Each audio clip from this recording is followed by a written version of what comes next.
Untuk tahap pertama, kita akan buat untuk bubur mutiaranya. Sebelumnya, saya sudah panaskan air di sebuah panci, kemudian tuangkan 1 bungkus sagu mutiara. Kita akan rebus selama 7 menit. Kemudian setelah 7 menit, kita akan matikan kompornya dan diamkan kurang lebih 30 menit. Nah, ini hasil setelah kita diamkan 30 menit, kita cek dulu. Sepertinya belum matang ya teman-teman. Kemudian kita akan masak kembali kurang lebih 5 menit.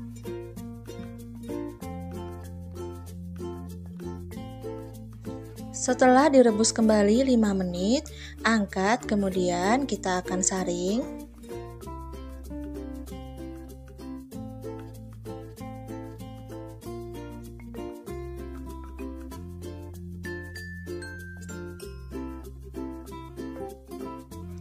Setelah kita pisahkan dari air rebusannya, kemudian pindahkan di sebuah wadah dan kita sisihkan terlebih dahulu.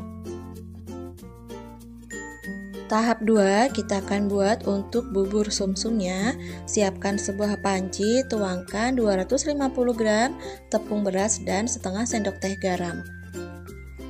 Tuangkan kurang lebih 1500 ml santan kelapa segar. Tuangkan santan secara bertahap sambil terus diaduk.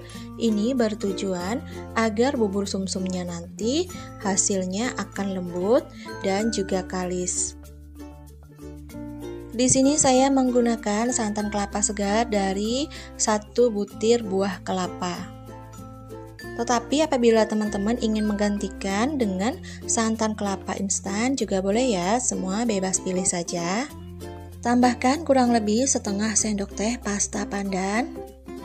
Untuk pasta pandannya boleh digantikan dengan air daun pandan yang alami dengan cara daun pandan yang di blender kemudian disaring. Masak di atas kompor menggunakan api cenderung kecil saja sambil terus diaduk.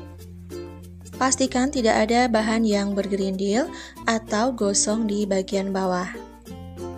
Tampaknya bubur sumsum kita udah mulai matang ya teman-teman. Kemudian selanjutnya barulah kita matikan kompornya.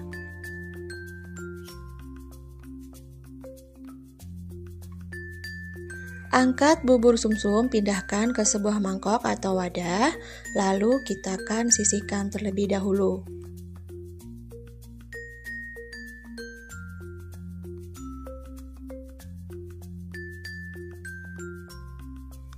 Tahap 3, kita akan buat bubur candil.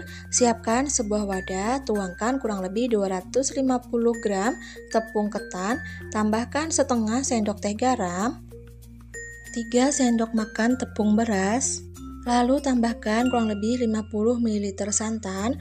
Untuk santannya sendiri boleh digantikan dengan air biasa saja. Kebetulan tadi ada sisa dari saya membuat bubur sumsum, jadi saya gunakan untuk membuat adonan bubur candilnya.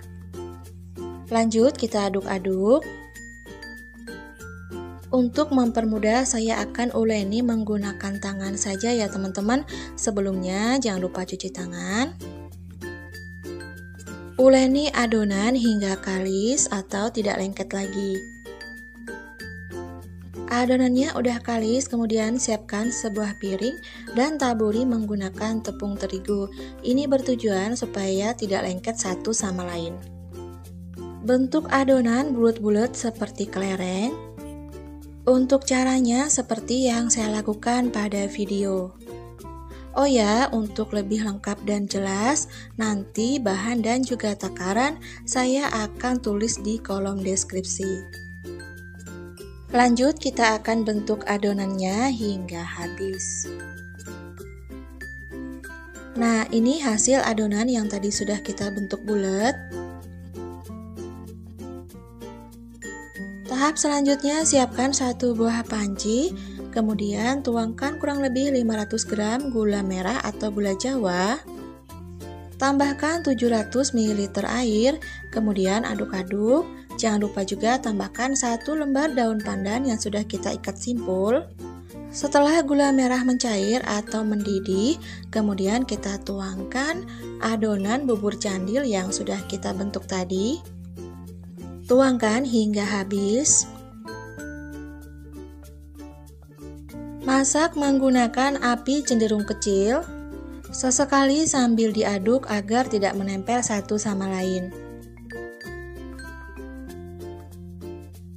Untuk mengetahui bola-bola bubur candilnya matang, biasanya adonan akan mengapung. Kemudian tambahkan kurang lebih 2 sendok makan tepung tapioka yang sudah dicairkan. Lalu aduk-aduk merata kembali hingga bubur mengental.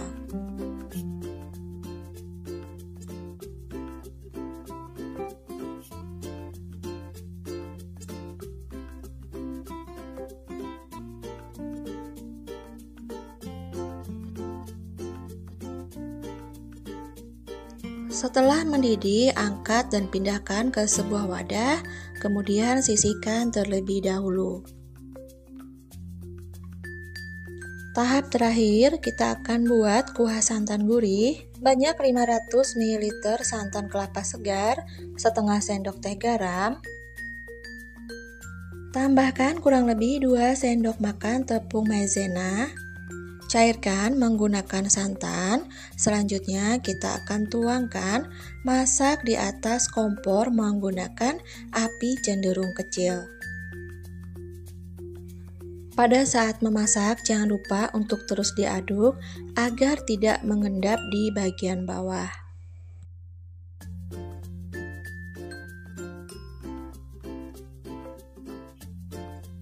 Setelah kuah santan gurihnya mengental, kita boleh matikan kompornya.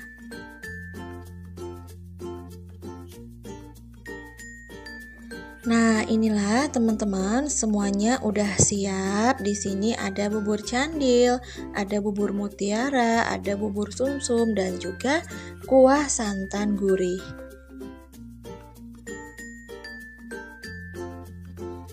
Supaya lebih simpel dan menarik, siapkan beberapa buah cup atau tin wall. Untuk tin wallnya sendiri, saya memilih ukuran 200 ml. Tuangkan bubur sumsumnya terlebih dahulu, kemudian lanjut bubur mutiara. Selanjutnya adalah tuangkan bubur candilnya.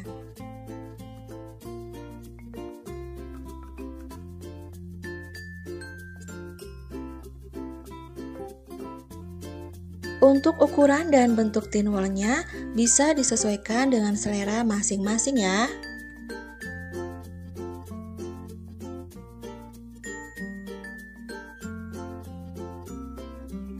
Nah, inilah hasilnya teman-teman. Bubur campur kita udah jadi.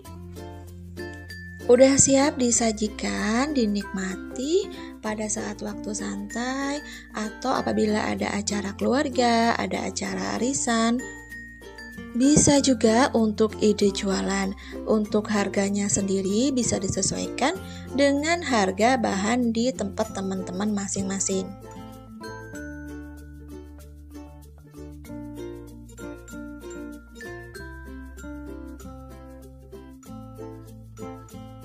Untuk mempercantik tampilannya, saya akan tambahkan potongan daun pandan. Saya penasaran bagaimana rasanya, coba kita ambil satu. Jangan lupa tuangkan kuah santan gurihnya.